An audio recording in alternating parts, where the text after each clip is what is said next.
Greetings everyone and welcome back to a new reaction video. Today, the second making of video came out for the Gothic 1 remake, and I've already done a reaction of the first one. I don't usually do reaction videos, but for these ones, I just want to see the intricacies and I want to actually talk about it because a good chunk of my channel is based on just Gothic content. Like, if there's anyone new watching this reaction video, I have playthroughs for Gothic 1, 2, 3, and multiple for the Gothic 2 mods, so it's completely fine. And if you're interested in seeing more Gothic content, I can already assure you that I have enough to satisfy for a couple days. But in the meantime, we're going to react to old versus new.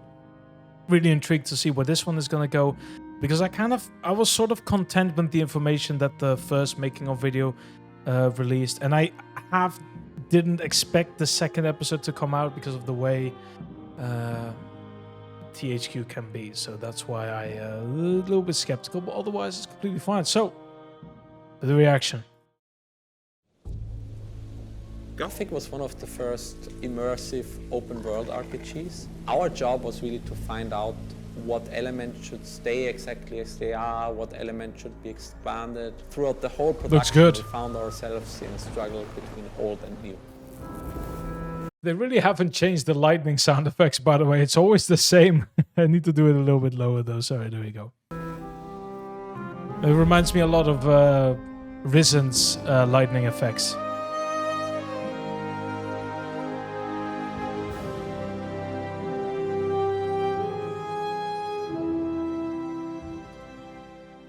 All right. Got a bit of an introduction. Ooh, baby.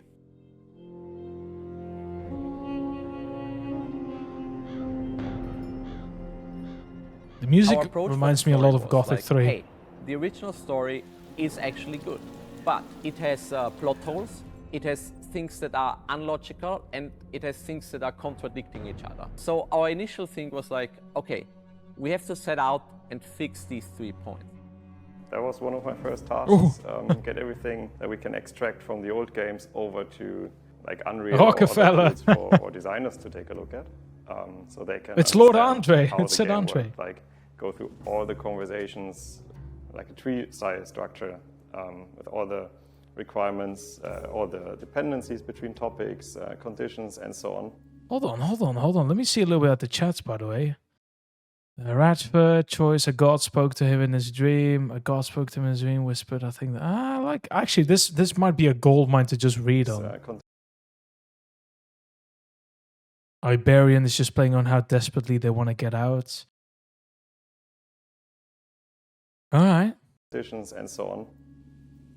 Together with the writing team, we came up with solutions. Sometimes we had heated discussions. That orc sign on the left. Getting very emotional. We didn't choose the easiest and most straightforward solution, but we chose a solution that fits very well in the context. I also want to say, by the way, sorry, I'm going to pause it a lot. I want to speak about the whole plot, the whole thing. I feel like for the people that have played Gothic and they are interested in seeing the remake, or the people that play the game for the first time, I don't feel like the plot holes are that much discussed, nor do I feel like they're just too terrible. I definitely feel like when Gothic 1 came out, they kind of just winged it with the story. It's not something that probably was planned before. It was just like, as we go along, let's see what we can do.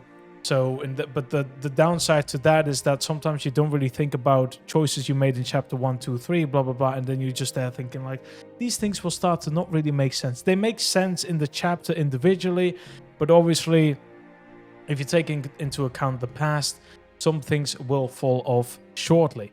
So, yeah, I feel like the plot holes are sort of okay. What I'm hoping for the remake to really do is to just add on the content department of the game, because I feel like a lot can be done with the mentality of having a prison colony inside a barrier where people have to force to work, and there's like a whole kind of like I mean, it is a prison, but they have like a own hierarchy, and I just want to see how that works. Much more than in Gothic 1 original, because most of those points happened in the first 2 chapters, I want to say, especially the first chapter. But as you went along, everything else became mute. or moot. I don't know how to say it, but what I'm trying to say is that the diversity and I mean everything, man. Economics-wise, diversity, social, the way people interacted with each other was so much more important in the first 1 or 2 chapters, but then afterwards it just didn't become important anymore. And most of the adventures you were going out for yourself is just that. It's just for yourself. You are most of the time just completely alone again, and that's completely fine to a degree. But I feel like I just wish there was more of a conflict within each of the camps, and I wish there was also a lot of conflict within each of the camps, just a little bit more, and to not make it in the future where chapter 4, 5, 6 is just you going on your own, doing ABC, and then finishing the story. I feel like the idea of the sleeper is great, and I want that to be kept, but I feel like, for example, the whole old camp becoming paranoid and closing everything down and killing a lot of people, that I feel like that needs to be explored way more than the idea of the sleeper. Because in my opinion, I'm not one of the developers, nor have I really experienced a lot of their documentations for the game because I can't speak German, but I feel like the sleeper was kind of like an afterthought, and I don't think it was that important to the story. It was only made for the game to have some sort of official ending. I definitely feel like the conflict between old, new, and the sec camp can be greater. That's just what I want to say. Let's continue. The game. Now we have a Chimia narrative tool, as it's called, a tool that can handle the complexity of the original game's dialogues, a tool that can display that, handle that, and you can work with it. And this was the base for our designers to iterate on the original dialogues. Daily routines, AI states, the combat AI is implemented in there, or the character configuration, what interactions they can do, what animations they should play. It's all in this scripting language. They could train a little bit better. Go there and modify it as you like. We even had at one point a sort of running version of the original game in Unreal. The biggest challenge from a design perspective is making the world feel alive and how this works with all the systems. Because in the end, we are creating a living world with a lot of characters, but we are not just configuring the daily routines or their homes or these kind of things. This is a systemic game, so they react to the player. I mean, yeah, but I feel like in this situation, for example, they need to make it where this guard... I was already waiting for him to maybe act before he would try and pickpocket. Because at least because this happened after he pickpocketed. But I feel like they should have probably mentioned like, hey, stop sneaking around, that sort of thing. Because they do that in the original, as far as I remember. If you start using the sneak button, they're just looking at you like, what's that for? Or that sort of thing. But I could be wrong, as far as I remember. All the system, like they are witness of your crimes, how you enter trespassing a forbidden area. Unless he's got sneak on 100, just saying. How you launch an object and they interact Dude's with got that. a great beard, by the way. These systems with all this world building and world setting and make everything work together is a really challenging thing for us. From a technical point gave of view, if you have an open world and you can go everywhere, you need to consider that the world needs to live on while the player is not there. We actually have, for the full world, the daily routines, the living world simulation is always... You guys can't really see that. Going. And when you come but they're close showing the activity to on the right side. NPC, so they spawn. They will be spawned where they would be if you were just standing there and waiting. For example, we have this. We have the Templars walking from the sect camp to the old mine, and yeah, that was also in the original. You could never meet them in between the camps, but now you can stand somewhere, wait for the full day. Yeah, they will arrive at some point. Then there was the part. Unless it was kind of modded, but I'm pretty sure. Well, the German version is iconic, and so is probably the Polish version, the Russian version. But like the English version is actually not iconic. Throughout the series, it kind of changed style, so that's one thing. It didn't manage to translate this rough language to the entire story. So we set out to do a rework of the English texts, and that was our starting point. And via that, we discovered even more of these plot holes and things that we need to improve and make better. And then there are aspects where we added things that were just not touched on enough, or in later chapters. there's too much shortcuts about it, or there are places in the world that are not used. The most That is interesting true. part of the Gothic remake would be the enhance the experience. We try to make a little bit more interesting the dungeons and also the way the player can get into the castle. It's like very hidden and you can guess that there is something different there if you go to the Gomez cellar. And there one aspect about Yeah, to the respond to the dungeon bit, I actually feel like that's a good idea because as far as the last time I played Gothic 1 at least, it was modded and the specific mod did use and revamped a lot of the dungeons, so it was actually pretty good, might I add. But vanilla-wise, it wasn't that strong. If anything, the only sort of good dungeon that I can think about is just the final area, which was very heavily inspired by Tomb Raider, but otherwise, yeah, that was kind of it. But the problem is that dungeon wasn't really a challenge anymore because you get to a point in the game where you kind of one-shot everything. So it's very hard to really get scared about it. I guess, yeah, maybe to an extent, the first playthrough can be scary because you don't really know about it. But I feel like dungeons should have been more challenging regardless, because for the next playthrough, you know for yourself, like, if you want to play the game again, like, I need to be a little bit careful because I can still die in this area and I don't want to lose my stuff. I don't want to reload my save because it's all far back because I just used my one save. But anyways, but for the Orc Temple and stuff like that, especially the final area, it was just kind of like everything is a bit too easy. And then when you do your second playthrough, you're not really that scared anymore about the situation. that I can tease here that we kind of added, and this is like the way how you interact with the orc culture, which I feel like was in the original very base level. I mean, you had this interaction with Urshak and Tarok. It was to a level where it was like, yeah, okay, it served a single purpose, and then it's like you just kill them off. But I mean, the whole thing in the whole Gothic lore, the whole scene with the orcs is actually the reason why they everything look sick. is happening. It's the reason for why the colony exists. It's the reason for why the barrier exists, because without the ore mining which is needed for the war, you would not have the need to create a barrier. We felt like we need to give this more space.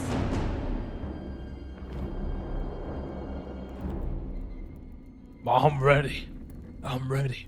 As I'm mostly engaged with all With the smoking. content related to economy, what I try to do is mine the whole game. I have a model of the original game. Then I try to see patterns. Wait, hold on, guys. All right, remember this, because if you want to use cheats, you know what you gotta write. It was like what? Yeah, I gotta put C Marvin, C F2 or tilde, and then something like give item, and then I don't know what the codes were anymore. I haven't used cheats in so long, but yeah. Etar Paladin or something like that was also like an option. I've used cheats sometimes. It's a very long time ago, but finding these codes were cool. I mostly used it because there was one armor set I really liked. It was the Undead Paladin armor set from Gothic 2, which I believe you can't get by normal means. I don't know, but that one was pretty cool. Yeah. Then I try to see patterns that talk to me about what was the original intent with how the economy evolved, how the progression evolved, and then I try to see where those patterns break. Wait, sorry, what did I see on the left side? Old camp. 938 grand total. Sum of quantity. Zardes is at chapter 4. Avalon is always obviously at the beginning. Alberto, Glenn, Santino, and Viper on the first chapter in the Old Mine, and after that, it's game over for them. Fortuno as well.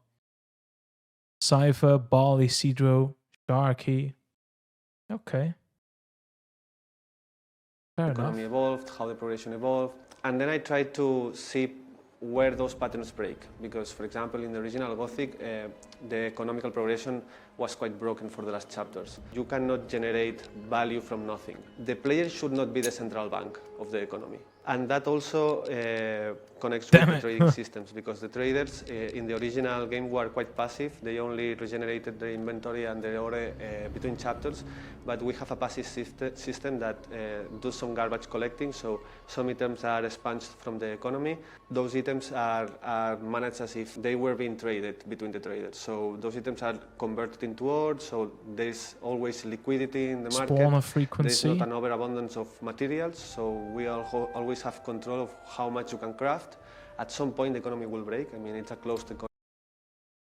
Because everything breaks in Gothic. What am I looking at here? Sum of value, quantity, Thorus, inventory, spawner, baristo, chest, digger, chest shadow, chest tower, raven, amulet, ranged. Remember this, guys. Old coin. Come on. We need these stats. Wait, Darta might not resemble real Gothic one day. Dang it. It will break. Yeah, I was It's a hoping. closed economy. It's bound to break because the only activation is the character. But if we can delay that to the 6th chapter, that would be the best case scenario. The exploration is a key part of the game. This is a hard technical thing that we've been looking into through the whole development, such as giving the players this feeling of being lost. Once it gets dark, you're just lost. I mean, we have a lot of places that even if it's day, you just get lost. So at night, everything. They got some of the old sound pack effects, the bird or whatever you heard in the background, that's also used in Gothic. Spells or even your own torch that would help you go through all these places, but definitely if you don't have a good sense of orientation, you're gonna get lost. He killed the Sí lizards. que cada uno tiene su entorno y su personalidad, porque todos los personajes que están en cada campamento son de una manera o de otra, pero al final, cuando te vas paseando por el mundo, puedes ver que todos los campamentos se conectan de alguna manera, que los personajes van de un sitio a otro y que las historias se interrelacionan un poco entre ellas. Así que creo que todo el mundo está conectado.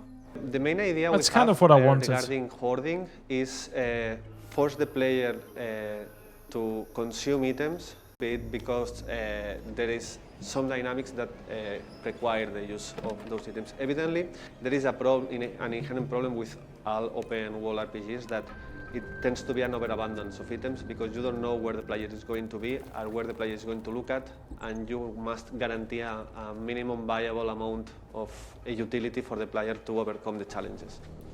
So if you have a very zealous player that loots everything and it's a hoarder by nature, That's we me. won't be able to combat that, but at least the design will try to put the player in situations that force them to use the items they have.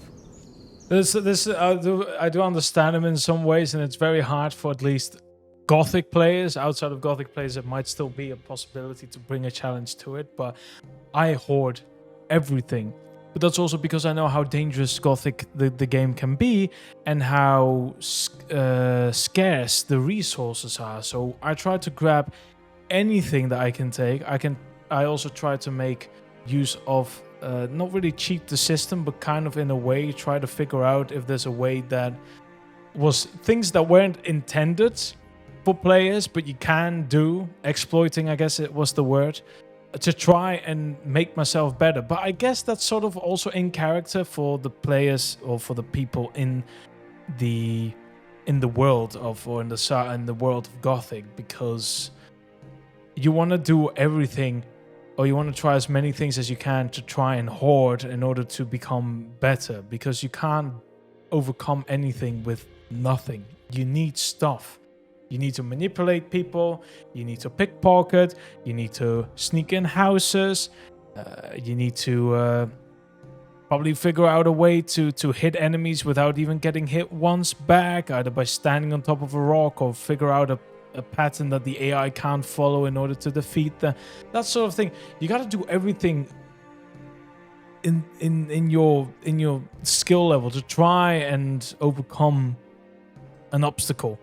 And I feel like for Gothic players like me and many others, this won't be much of an issue. We just need to get used to the new system, and once that is in place, we will figure out what to specifically do. But I definitely feel like for someone that has never ever touched Gothic, which is very hard to talk about because I don't know how to experience the game without knowing Gothic, because I know it. I can imagine things like these could be actually quite a hurdle to overcome. So I can agree to that. And they try to make it so that the people that want to exploit or that they want to hoard as many things as possible still have a challenge, and I get that. It's also very problematic because you sort of like have to make sure it's also balanced for the people that don't do it. I definitely feel like there should be some level of hoarding in this game, because if you don't do anything, if you don't pick up any items, I definitely want those players to suffer. Sounds very mean, I know it, but I want them to really have such unnecessarily high difficulty, because in the real world it's very hard to do so. This isn't like I don't want this system to become just like Dark Souls, where you could technically defeat everything with a wooden stick and be naked, which I guess in some ways it can be done in Gothic 1. It's technically very hard. You need arrows, bow and arrow, or magic to try and fight enemies one by one, because I feel like doing that sort of challenge with multiple enemies going after you, it could be difficult, but people find a way. But that's what I'm trying to say. I don't want this game to be easy for the people that don't hoard, but in a way, I want there also to be difficulty for people that do hoard, because otherwise, it's not much of an obstacle to tackle on. But the other thing, it's very hard because you can find counter arguments on both sides, because I feel like if you're able to easily overcome an enemy or something because you've been doing the hoarding, because you've been doing the exploiting, because you've been doing manipulative talks, persuasion checks, trading, break the trading system, whatever, I feel like that's already a reward in itself, because you know you've been able to defeat an enemy, specific enemy, easier due to all the things you've previously done. It's very hard to to really balance that out.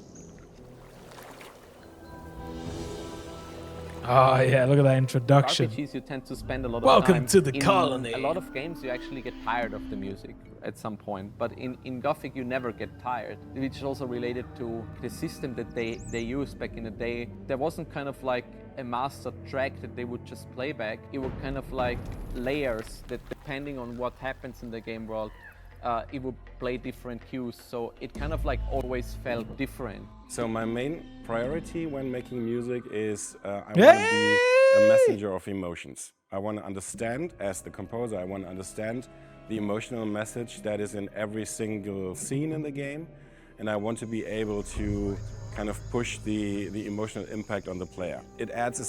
I also want to say one thing due to Kai, which I really liked. I can't remember, I don't think this was really done in the first Gothic games, but this was definitely done in the, people can correct me, in the first Risen game, because I believe he has done the soundtrack in the first game of Risen. I believe second was Bastion, and the third one was done by Dynamedian. But the first Risen game, there was a lot of usage for ambience music and fighting music.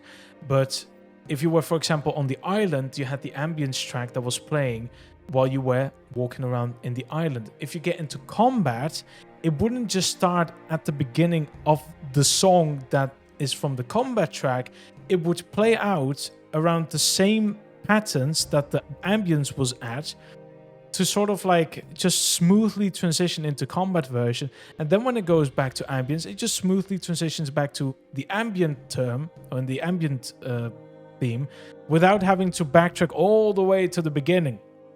So let's say the combat track is 2 minutes and 30 seconds and the ambience is 2 minutes and 30 seconds, and you can pretty much layer the songs on top of each other and it would still sound kind of sound normal.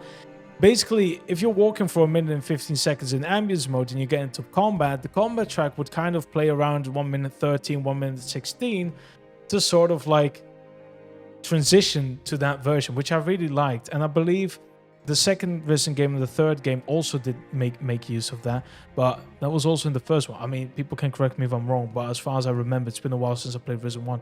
This was one of the things, and I really like that. So, because it would get annoying if you get into combat for like 10 seconds and you were enjoying the ambient for like 50 seconds and it just has to repeat, and you get into combat again within 30 seconds and you have to repeat, and you never get to fully hear the track because it keeps transitioning to the other bit. But the way it's smoothly transitioned within the games now is pretty well done. So I do hope in a sense that it's done in Gothic 1 now, because in the older version the combat music was very different from the ambient tracks. And I do feel like I really loved the soundtrack in general, but the combat music for the first 2 games, in my opinion, were kind of lackluster. In the third game, kind of too, I wasn't a big fan of the music tracks, especially the third one. It was very loud with the trumpets or whatever. And I definitely, like, if I were to, in my opinion, the soundtracks of the ambient part for Gothics, for me, are like a 9 or a 10 out of 10. But when it comes to combat, I would probably give it a 4 or a 5. I definitely feel like they could have been done better. That being said, though, in Risen 1, that was exceptional. That was very well done. So I do hope, in a sense, that this is going to be done in the remake. Anyways, back to the video. Certain depth to the game, because you can actually feel what's going on, and it doesn't just work as like background music, but also as its own aspect to the emotional landscapes. You can imagine it as painting pictures. So I imagine a situation, for example, where there's a sense of determination and adventure. Then I try to come up with an image that represents that. Sometimes I do abstract drawings, sometimes I pick something from the internet, and then I look at all those individual visual elements and try to come up with music ideas for those. So, for example, if I have a strong key image in the center of my abstract painting, for example, I try to get an idea of what instrument could represent that specific part of the picture. And then I just play around with it. I experiment with different melodic ideas, with different harmonies. And through lots of iteration and tinkering around in my software, I come to the final result. I'm most excited actually to get the new or the extended abilities. Hey, it's Homer.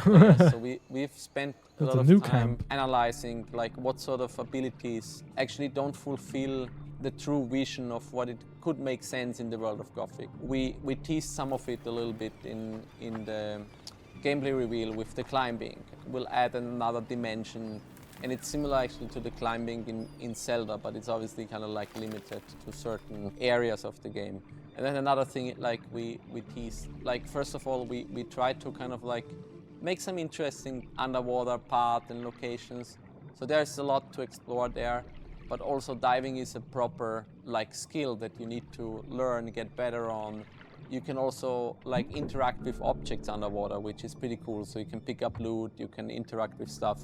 I mean, yeah, it's a good idea to make like, I feel like talk with trainers and try and learn like a skill, like 10 learning points, and now you're able to suddenly breathe for 1 minute extra or that sort of thing. Could be pretty nice, because then you can sort of gatekeep, or you can lock content behind needing to train the skill, because without having any skills you miss out on some very decent loot because you can't reach it, because by the time you get there you'll probably drown. So it's actually a good way, and it's also a system you don't really have to work for so much, in my opinion, and it just adds way more. So it's kind of like a very safe way to make the game feel longer, and in terms of length, but also in just world scaling. I'm proud that we did it, like that we don't just like copy the original. Most of the materials will be used for different crafting stations, so alchemy, cooking, whatever. The idea is that those recipes will evolve with the player, so if the player invests points in that, those recipes will become useful across the gameplay.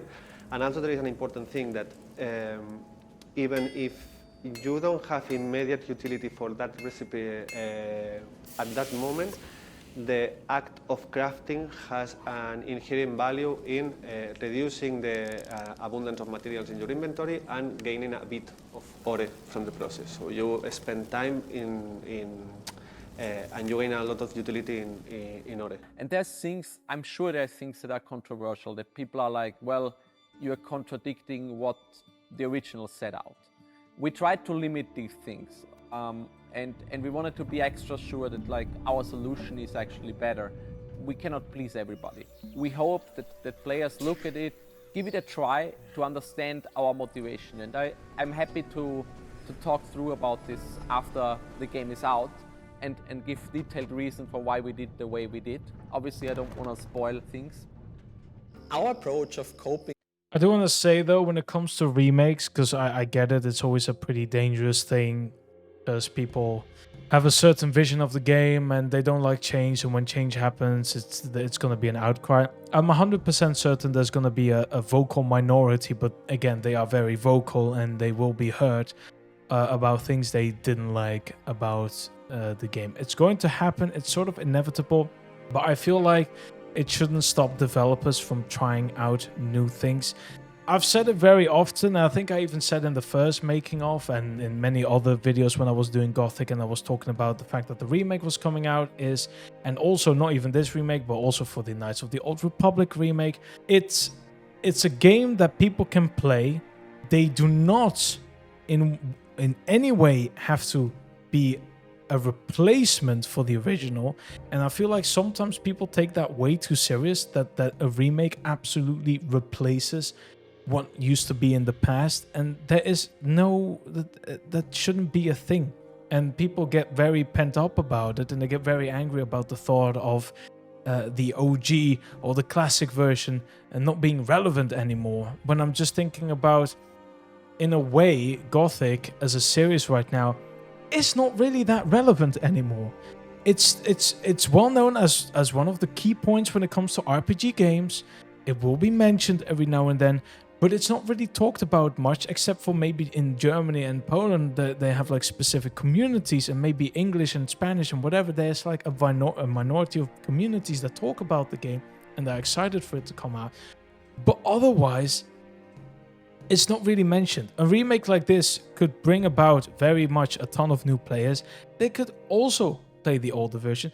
Heck, they might even like it. I'm still gonna use an example that I had, and people will find it weird, but I'm trying to put a point here, is the first game that I played that had anything to a resemblance, had to do with Gothic, was Arcania. Arcania was the first game in this series, because it's not really counted as Gothic anymore. It's kind of like non-canon now. But I played it. I liked it at the time because I didn't know anything else. But I knew, hey, it says, at the time it said Arcania Gothic 4. Where's 1, 2, 3? I look it up. I played 2 first. I don't know why, but I think it was easier to play at the time. And you know what? I like those games more.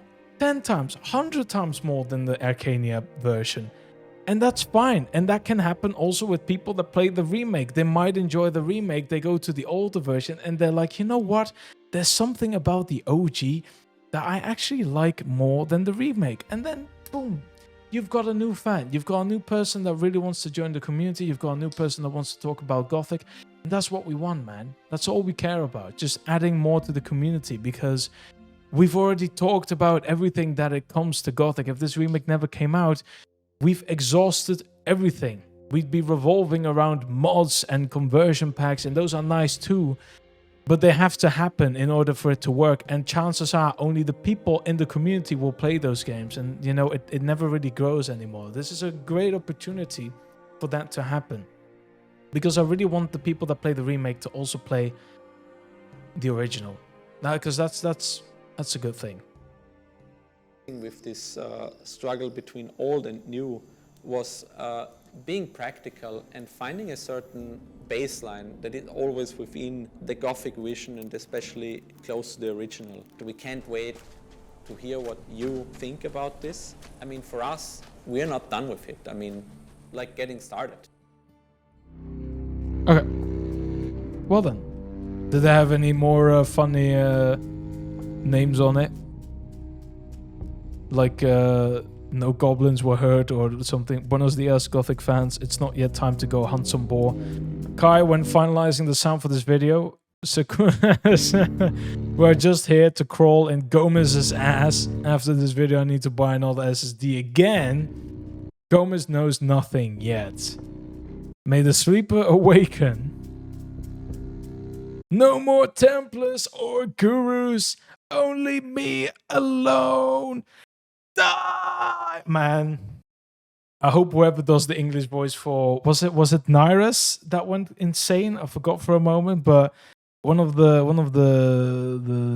Brotherhood members, man, I hope he screams like an absolute buffoon. Anyways, this has been my reaction to the making of, and also just I don't just want to react. I really want to talk about it because it's a game that I absolutely love, and it's just something I really care about, and I really want to talk about it with you guys.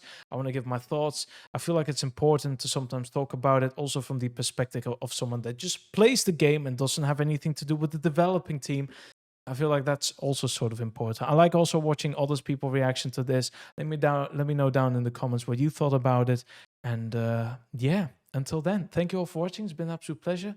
And until the next episode. The next video, I guess. Peace.